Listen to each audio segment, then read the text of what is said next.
Greetings, Warlords. Welcome to Saga Thursday, the show all about the Skirmish Miniatures game from Studio Tomahawk. I'm your host, Rodge, going solo for this one.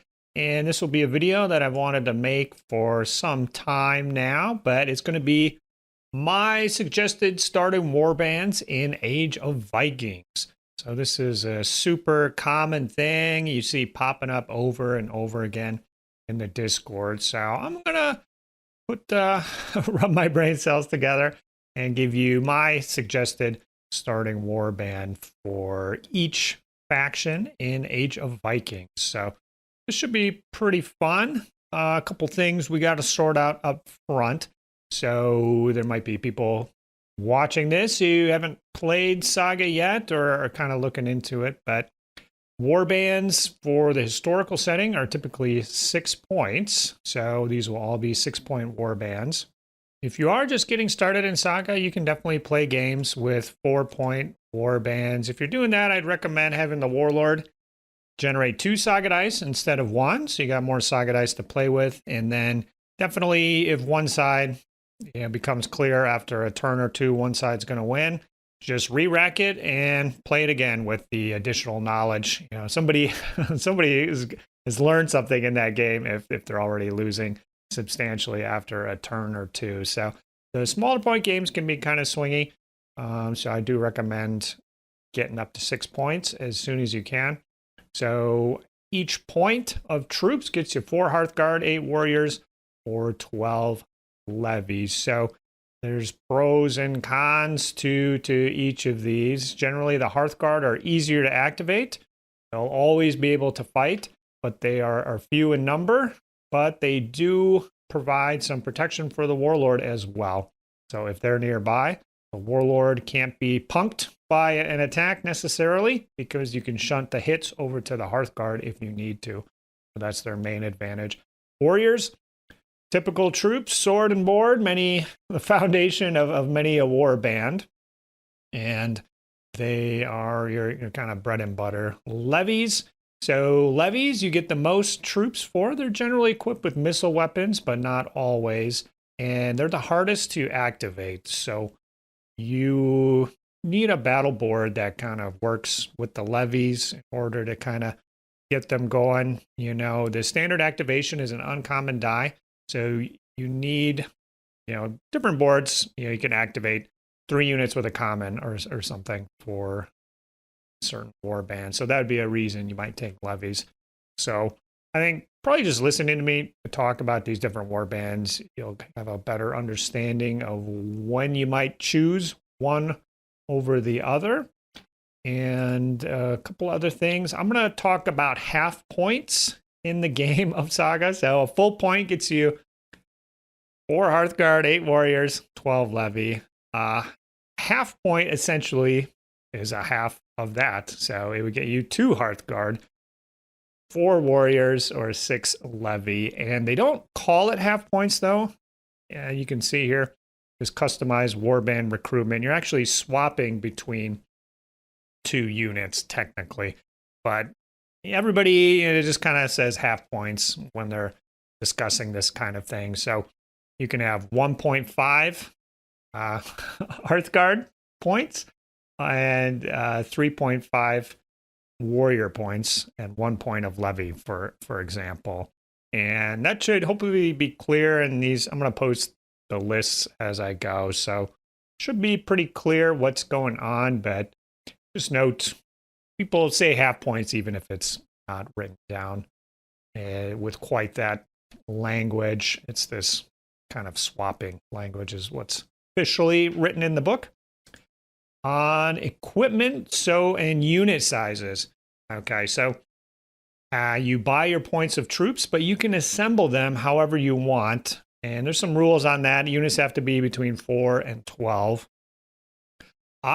You get to decide this at the start of the game when you're deploying your troops. So oftentimes one guy will deploy half their warband, and the other guy, he can see what his opponent did, and he might mix up what he will do based off what his opponent sees. And then once he's done deploying, the other guy will finish deployment, and he might change what he does based off what he saw his opponent do. So this is really dependent on the terrain, the scenario, the opponent you're up against, the person, yeah, and their warband.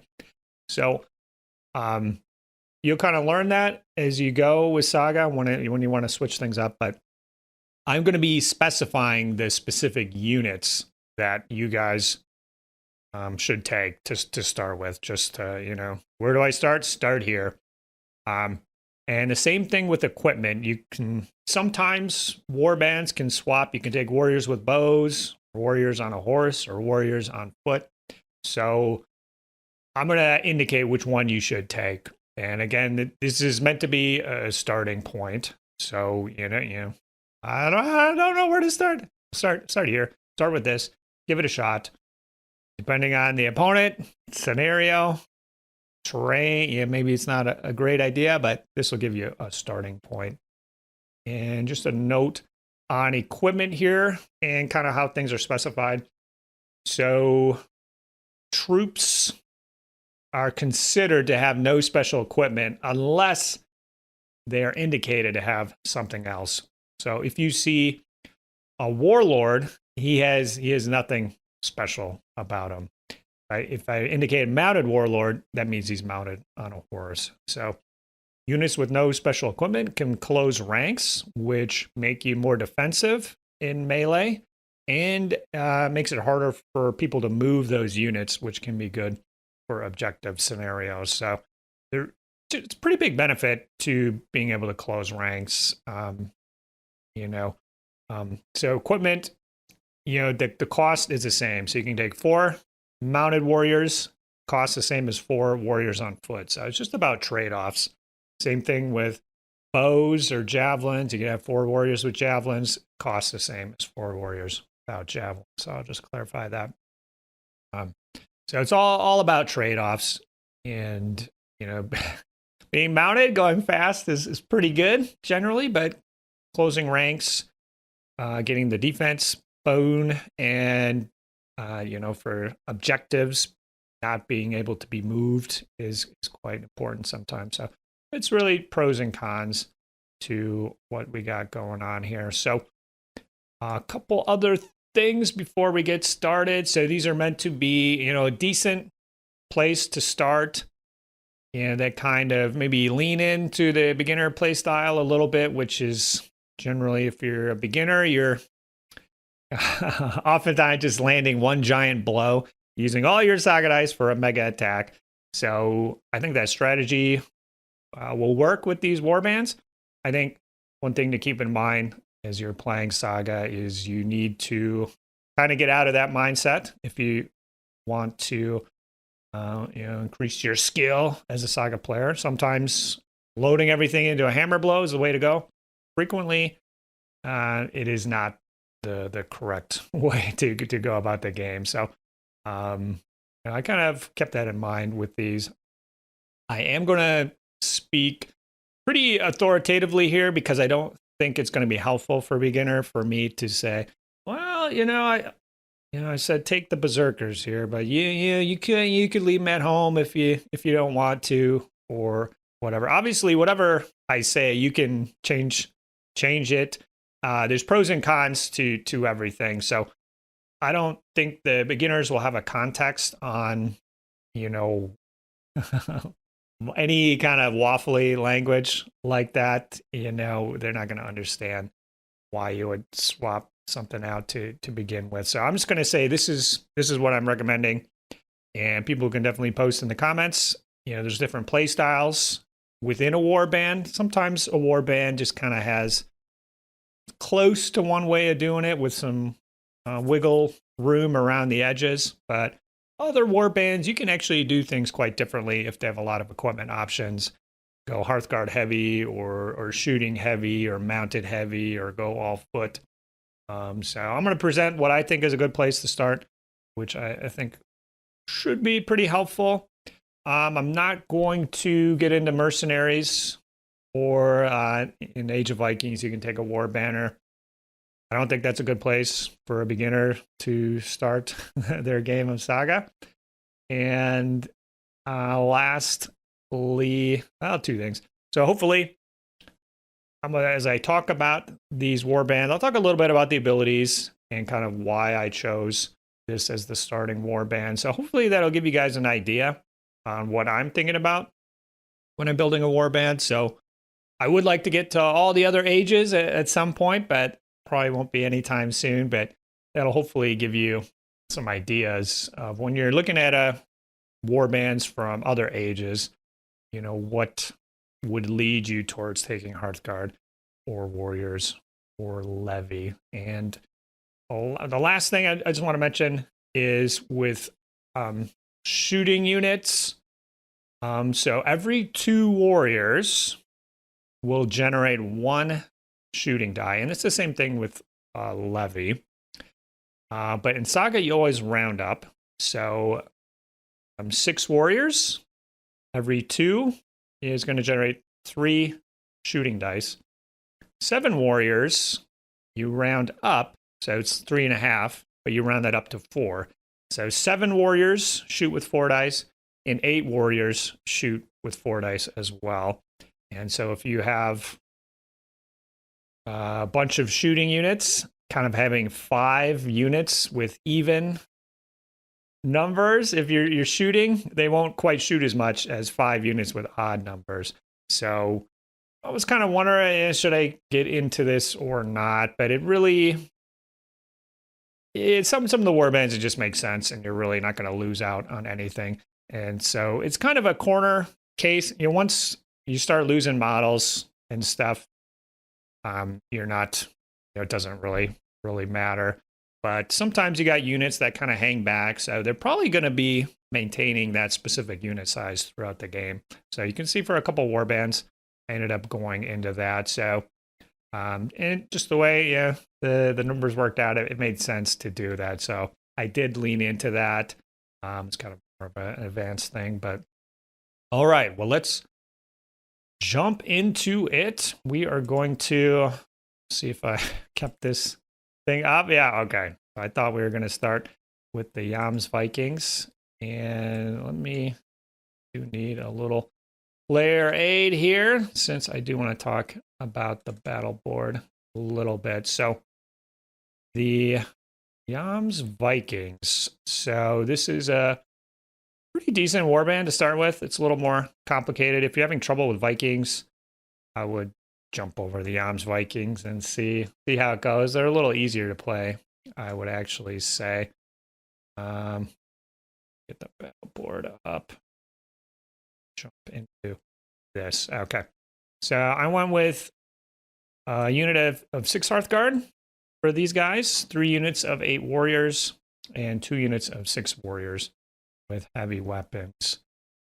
So I do like heavy weapons in limited amounts. So the idea with the warriors with heavy weapons is these are going to be your first attack units, because with the Yams Vikings, they have an ability called Pagan Faith, where you can get up to 6 attack dice. So these guys start with 6 attack dice. They can get up to 12 very easily, and they get a +1 to hit. And so they're going to do some damage on their first swings here. And then you'll move up, you know, kind of have the warriors without heavy weapons as the second wave. So you're going to do some damage. The unit's going to get depleted, but if your opponent goes after them, tries to finish them off, then you got your warriors there. There's a kind of a lot of tit for tat in Saga, where you go into melee, you're going to take a fatigue. So usually your turn, you'll fight somebody, you'll take a fatigue, then your enemy targets that unit. And the unit they're using to fight you takes a fatigue. So on your turn, you're like, well, I'll just target that unit. You're going to send out the warriors with heavy weapons first and try to trade up. And the warriors will do some cleanup. I do like the big Hearthguard unit. Warband actually can't get too many Saga dice, but you have an ability where you can increase their armor by 1. So going from armor 5 to armor 6 is pretty awesome. And they have an ability where they can remove fatigues. So you can send in this big unit of Hearthguard, do some damage. You can get a bunch of defense dice to keep them alive. And along with that armor increase. And at the end of the fight, you get rid of that fatigue and they're fresh. And so with big Hearthguard units, kind of maintaining their armor is a really good thing to do. And then 2, combat bonus with the Age of Vikings board, I think is a little underrated, but you can get 2 defense dice or 2 attack dice.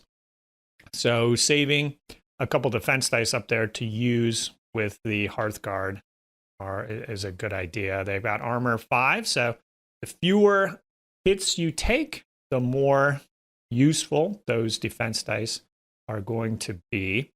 So the other thing too is people really like killing Hearthguard, so it's going to be really tough for your opponent not to to just let these abilities go off. Increasing the armor, getting defense dice, getting the fatigue off the Hearthguard. So you might be able to entice your opponent into giving you some wrath when you're using your abilities on the Hearthguard. So this is a good starting point, I think, for the Age of Vikings. And we will move on to the Norse Gales. So the Norse Gales are another warband. I think you can take extra Hearthguard here. So I've played these guys quite a bit. This is definitely one where you could take more Hearthguard than this. You could take all warriors. You don't even need Hearthguard. You do want some levies here. So let's start with the levies again on the bottom. So 3 units of 6 levies with javelins. And so there's an ability called Expendable for the Norse Gale board where you can, instead of taking fatigues on your Hearthguard, your Warlord, or your warriors, you can shunt it to a nearby levy unit. And that is awesome. But it's kind of a ticking clock for your warband. So you need to win the battle before these levy are so fatigued up that they're completely exhausted and you can no longer shunt the fatigue onto them. This warband kind of has to do things the old-fashioned way with activating every single unit with normal Saga dice. So having the little units of levy generate some extra Saga dice as well. So you start with 3, 5, 6, 7, 8, which is awesome. I do like Hearthguard with this warband because of the Norse ability. So it's been fact to only work on heroes and Hearthguard.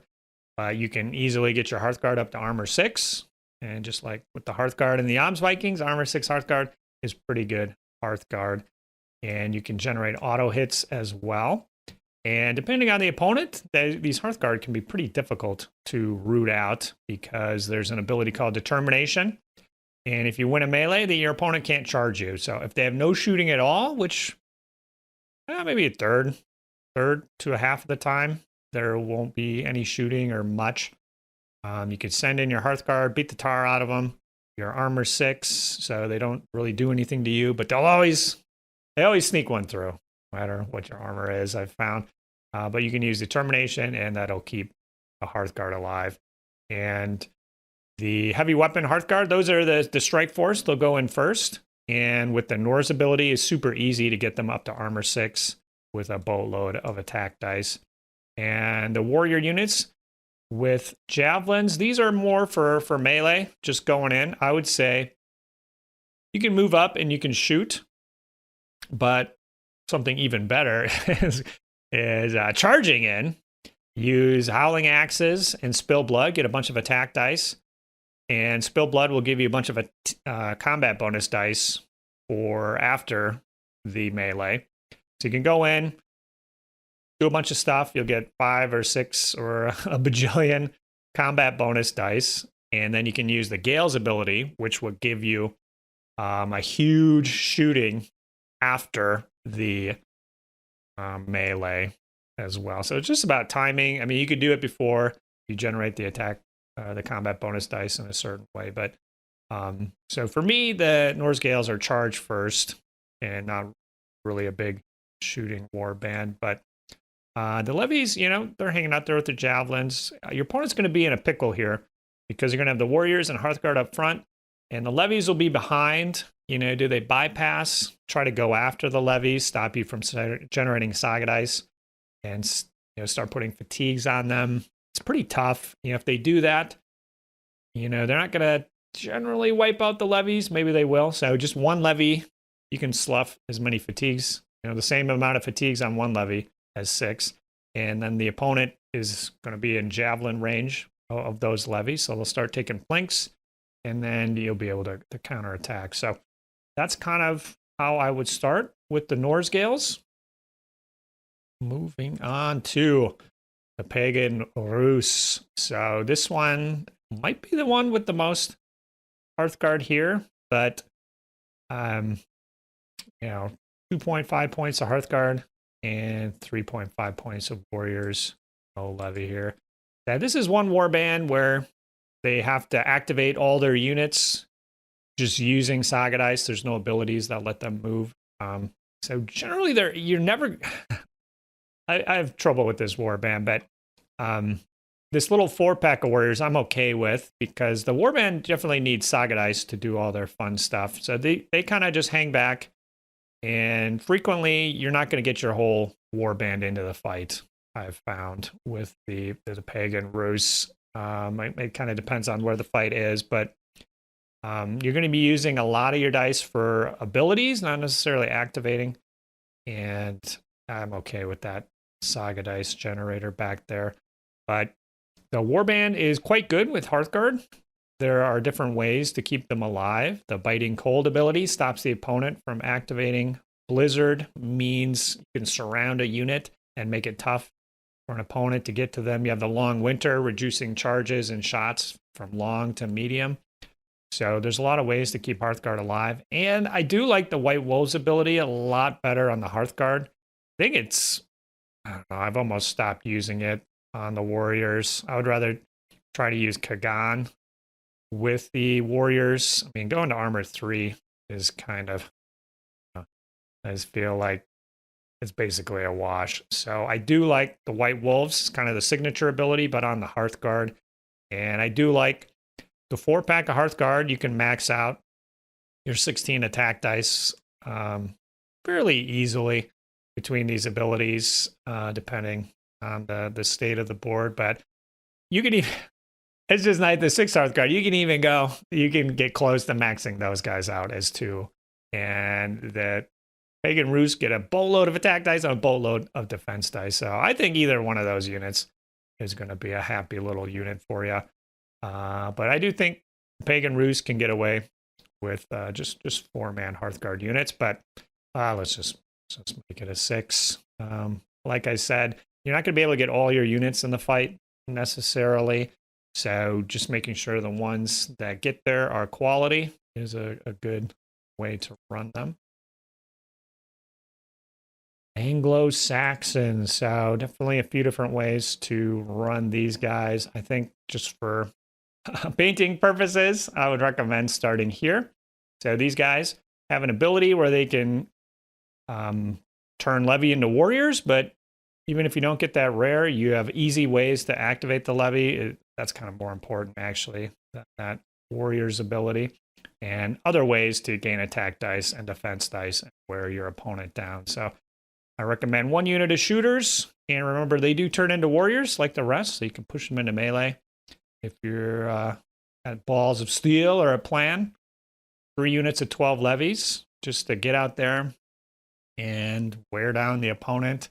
And I do like 1 unit of 8 mounted Hearthguard. This is a scary unit. You can use the battle board to boost their figure count. So all the abilities either have, if you have at least 10 troops or, just more troops, they'll be stronger. And there's an ability where you can pretend that the units are a little bigger than they are. They don't generate additional attacks.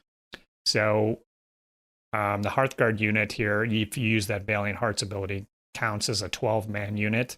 When you pop it, that doesn't mean you get to roll 8 extra attack dice. It just means for Saga ability purposes. So, this ability says if a unit contains at least 10 figures, you also gain 2 attack dice.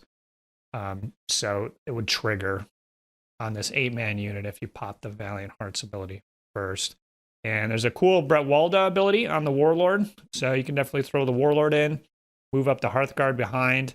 You have a great movement ability. So you can move the Hearthguard 12 inches, move them another 12 inches with no fatigue, and then charge in 12 inches potentially. So nobody can hide from those Hearthguard, and that's a scary unit right there. So I'm going to recommend starting there instead of going for just a bajillion levies, which you could certainly do that. All right, Anglo-Danes. This is a trickier faction here. So your Warlord comes with a heavy weapon, has to, no option there. The Hearthguard, I do like for this warband because to play the Anglo-Dane, you have to be aggressive with your Warlord. If you're not charging with your Warlord almost every turn, you're not really leaning into what the board can do, and it's probably going to work against you. So, if you're not sure what to do, try to get that Warlord in, and then use the Lord of War ability to clear his fatigues, and that's just a great play. Got the Warlord in, he's going to do some damage, he's going to survive, and then you pop Lord of War. So the 6 Hearthguard kind of just hang out near him, in my opinion, and make sure he stays alive. No funny business goes on. I do like the levy in here just to give you something else to do. It can be tough to use them. I'll be honest, your Warlord is probably running off, but in some games, just having that extra reach, or you're a defensive warband, so you want to give your opponent a reason to come to you. And all these abilities can work on the levies as well. I did put the little 4-pack of warriors in there. I feel like this board needs the additional Saga dice, and like with the Pagan Rus, they just have to activate normally. So, even if it was a 8-man unit, you might have an extra unit at the end of the game that never really got engaged. So let's just make it a 4-pack, and we'll push a bigger Hearthguard unit. And having more Saga dice, I think, is important with this warband. So 1, 2, 5, 6, 7, because the exhaustion ability is a double rares, so just having more chances to get the double rares is pretty good, pretty sweet. I think that's a pretty clutch play if you can get that off 2 or 3 times in a single game. Against certain opponents, it'll be huge. Not every opponent, though, so just keep that in mind.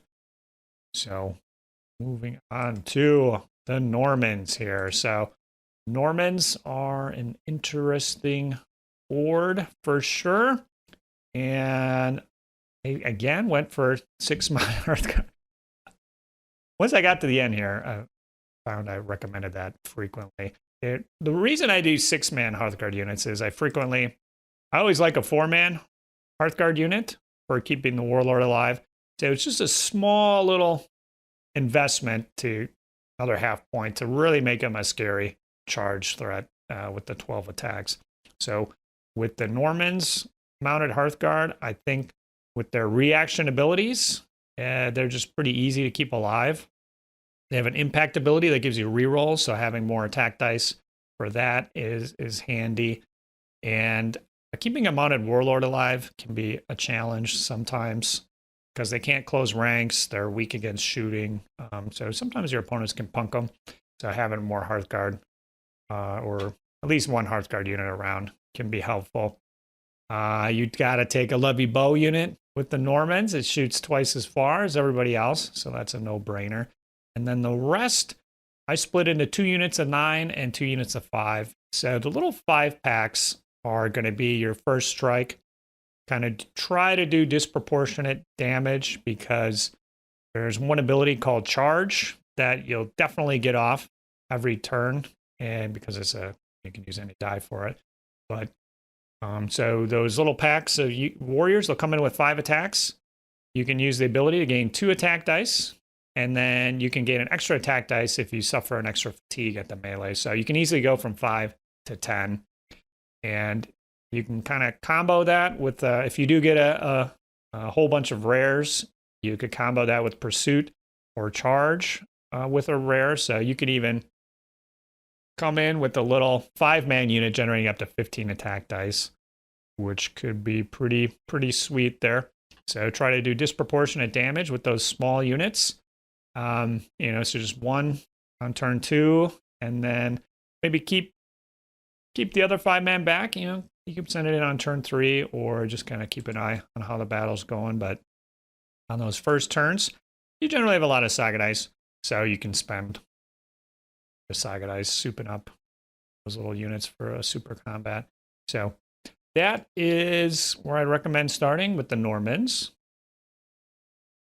All right, Carolingians, another fun warband here. So the Carolingians have an interesting mechanic with Prolium, where they basically set aside up to 3 dice from their warband, and they're kind of out of the game. But the more dice you set aside, the better your abilities become on the bottom. So you're generally playing with 5 Saga dice. And for that reason, I like going for bigger units on the Carolingians. And, you know, because you don't need to generate as many Saga dice because you're not going to be using as many anyways. And I like the levy with javelins, I think, are still pretty tasty. You can get them into position pretty easily with Wheelbay and Ardor, get them 12 inches in shooting, or you could shoot and move away with Ardor. So they used to be more of a machine gun prior to the latest javelin change, but I still think they're pretty good, getting some bodies. I like the 2 units of 9 warriors with bows, so those round up to 5 shots each, and it's pretty easy to get them shooting every turn. You don't, kind of tough with the Carolingians. You have the Ardor ability, which is 3 fatigue free moves or shots, but you only have 4 other dice. So I like taking 2 units of these shooters here. I think it's tough to get the 3rd one in. You're really basically locking yourself into a really static battle plan, in my opinion. So I do like starting here as a beginner, you know, figure it out as you go. And like that six man mounted Hearthguard, you've got some great abilities to deliver a little 6-man unit. You can go 36 inches without a fatigue, get them in for a charge. I like 4 teeth to gain attack dice, but remove attack dice from the opponent. And if you can pop that twice with Dominate and 4 teeth, I'll definitely keep them alive. But the Hearthguard are definitely hanging back, kind of watching things and seeing how much damage the shooting does, kind of finishing off the enemy. So, right. On to the Scots here. Pretty basic lineup here. 1 point of Hearthguard, 4 points of Warriors, and 1 point of Levy. So, I don't know. I just didn't feel the 6-pack for the Hearthguard in this one. They have an ability called Wall of Spears. So, I think that's just good enough on the 4-pack, because you can combo that with all the usual crazy abilities, and you know they'll fight like there's 6 or 7 Hearthguard in that unit anyways. So just more warriors up front, and they have a great shooting ability you can use with the levy, so there's always a reason to include those as well. But I don't know, just move up, load up your board. If they don't fight you, use the reach ability, start plinking away at them, but keep the Warlord in the back next to the Hearthguard, keeping an eye on things, and you'll be good to go. All right, moving on to the Irish. This is an interesting faction for sure. So you can see already got a couple unique units. So the Kure are kind of like mini heroes. You can get 2 of them for 1 point, and they kind of run around on their own, and you can protect the Warlord with them. I don't think you can charge the Warlord if you can charge a Kure, so you can get away without using Hearthguard with this list. And keeping things nice and simple here. I think there's a lot of ways you could run the Irish, but going for bigger units, kind of like with the Carolingians. You have a great ability with the old way here. We can activate 3 units pretty reliably every turn, so having 1 less or 2 less Saga dice isn't as big a deal, because you aren't going to be using a ton of your abilities, honestly. It's just the old ways, and then the stuff in the middle, Furbog, She, Wail of the Banshee, so you're going to get a big shot every turn, some defense dice, and then you can load up Sons of Dana on Spirit of the Land, some terrain-related ones, just in case they come in. So I think you can get away with 5 dice, and especially the Kure, the Warlord, they've got determination. anyways. And so we've got some nice big units of warriors to generate attack dice when they come in. They're a little squishy, but you can deal some damage, and then you have attack power yourself. Otherwise, there isn't really a good way to get a bunch of attack dice with the board. So I'm liking this setup here. If you're a beginner, give it a shot. Hang out in terrain and shoot the tar out of your opponent is a good strategy. All right, the Welsh here. I do like the big unit of Hearthguard once again. I think with the Welsh, there's different abilities to get them out of the way or deliver them in a painful place. The entire warband is armed with javelins. I did put a unit of foot guys just in case you want to. There's going to be terrain out there, so having the levies or warriors on foot with javelins to occupy those terrain pieces, I think, is pretty useful. But yeah, just get these guys shooting, moving away, and then when the time is right, do an attack. And the 6 Hearthguard unit can really dish out some pain. So included it. All right, getting close. I think we're getting close to the end. Sure. Last Romans. So I'm going for quite a few options here, but this is a tough warband to play with. I said combined arms, but doesn't quite necessarily deliver on all that. But this, I think, is probably what I would recommend. So 2 units of 12 levies and a unit of 10 warriors with bow, I think is pretty good. So if you use that mass volley ability, you can get 3 decent shots out of them. And then the indirect fire, you can also shoot again with the warriors with bow, and they can get up to 8 attack dice on that single shot. So I would start, you got the 2 levy on either side on your front line, the warriors on foot with no special equipment, plug in the line with the bow warriors behind. And these levy can be pretty tough to root out with the disordering volley. 4 defense dice is pretty good. I'd put a die on protect at the beginning of the game, and that should help keep the warlord and Hearthguard alive as well. Don't use the Kantos ability. All right, just go for superior tactics. Just put it into combat bonus. I think is better than trying to use that ability with the Hearthguard. Superior tactics, strategos, I think, are the way to do it. I do like the mounted Hearthguard versus the Varangians due to the outflank ability. So you can move your Hearthguard around and still charge the enemy unit, where Varangians, this outflank says you can't end with a medium of an enemy unit. So when your Varangians are outflanking, they still can't charge. They'll never be able to charge using a subsequent activation on that. So tough board, but I think this is as good a place as any to give it a start. All right, last one. I knew I put the Vikings last. So just got to bury the lead. If you're a YouTuber, put the interesting one at the beginning, or the end, I should say. So this one, I said, go ahead, use the Berserkers, but keep the Berserkers back next to your Warlord. So they are Hearthguard. I would throw the Warlord in first. And there's 3 different abilities that can get rid of fatigues off your Warlord. And use those to keep him alive. But keep the Berserkers as a backup and like a late game cleanup unit. Try to deliver them, not first, but maybe on the 3rd or the 4th turn. Just try to hold them back. Is my advice here. I like the just warriors for the rest. So the 2 units of 6 warriors I find are pretty tasty. So those will be your first strike. Try to do disproportionate damage. You can use the Heimdall ability.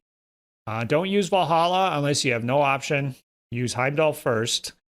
5 attack dice to reduce your armor by 1 is usually much better than just killing your troops outright. Your opponent, make them roll the attack dice to come at you. If your opponent closes ranks, never use Valhalla. You know, they're not going to be killing your guys anyways. So don't try not to use Valhalla unless you feel you have no option. So try to get those 6-man warrior units out there first. I find 6 will sometimes be enough to maintain a Saga dice, or at least keep that unit alive for when the Ragnarok goes off. So having extra plinky 1-man units with Ragnarok is super useful, just to throw into an enemy and put maybe kill a guy and then put another fatigue on them. Normally those little plinky units you have trouble activating, because it's like, well, I could activate 12 warriors with one Saga dice or 1 or 2 warriors with 1 Saga dice. But with Ragnarok, you can activate all your units for as many charges as they can tolerate. So I do like going 6 instead of 5. And then I like the unit of 12 warriors because you can do the little 6-man charge, pop Heimdall for a die. And then the warriors, you can just go in with Uller and Thor abilities. So you can reroll all your attack dice. So having a really big pool to start with is really helpful. And you can definitely combo that with Heimdall, Uller, and Thor on that big unit. 17 attacks, rerolling misses, exploding 6s. I mean, it's just as good as delivering those berserkers. So that is a recommended starting point for the Vikings. Don't think you're going to go too wrong there. And that is going to be, I think that's it. We'll click it again. We're back to the Arms Vikings. All right, I've been talking a lot, so I'm not going to start it all over here, but hopefully, you know, my reasoning prove helpful for you, but kind of building your armies out. These are definitely a good place to start if you're starting an Age of Vikings and trying out these warbands. I do think you'll find success using some of these. I do want to give thanks to Sean, Patrick, Mitchell, Scott, Frank, Britt, DJ, Robin, the rest of the Saga Thursday patrons. Wouldn't be doing these additional videos without you guys. Definitely comment below. I'm sure tons of people play Age of Vikings. They use different warbands, and they're going to be different than my recommended starting point. So definitely comment below for each of your warbands, if you've been playing a while, how you like to run it. Like I said, there really isn't a right or necessarily a wrong way to building these warbands, but provide your reasoning and your logic. And a lot of this is just play style as well. So I'll be curious to see what you folks recommend, but that's going to be it for this one. I'll talk to you guys later. All right. Bye-bye. Saga! If you'd like to see more Saga content, consider joining the Heathen Army over on Patreon or popping on down to the Saga Thursday Discord server. Links below. Thanks, guys.